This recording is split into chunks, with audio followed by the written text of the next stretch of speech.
What's going on, guys? Beyond Brian here. Today we're diving in on Matthew 5, verse 43 through 48, which is talking about teachings about love for enemies, which is pretty popular. So we're going to break it down.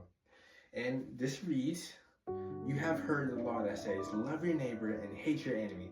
But I say, love your enemy, pray for those who persecute you. In the same way, you will be acting as true children of your Father in heaven.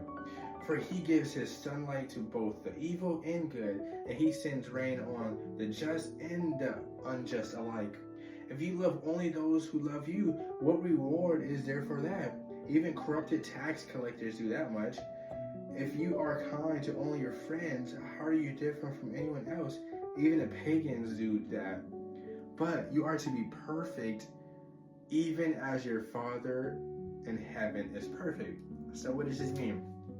So verses 3 through 5 is talking about loving your neighbors, loving your enemies just as your neighbors. So a lot of people, and this is a lot, they say, people who hate you, you hate them. People who love you, you love them.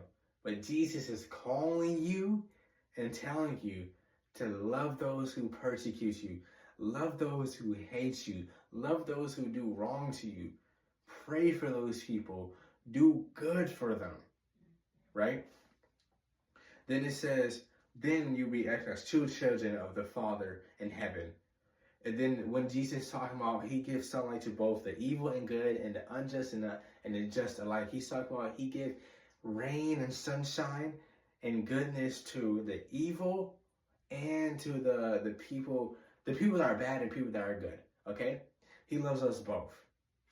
And then it says, what good is there if you love those who only love you? Nothing. You don't gain nothing. You want to love everyone. Even the ones who hate you and persecute you. Not just your friends and family, even the people you don't know who don't hate and persecute you. Strangers, you still want to love them. That's what Jesus is talking about, his teachings. Most of his teachings and laws about loving him and loving others just as you love yourself. And then finally he says, but you are to be perfect, even as your Father in heaven is perfect. So no, this is not calling you to be perfect. He's calling you to be like your Heavenly Father who is perfect. God and Jesus love you, and I love you too.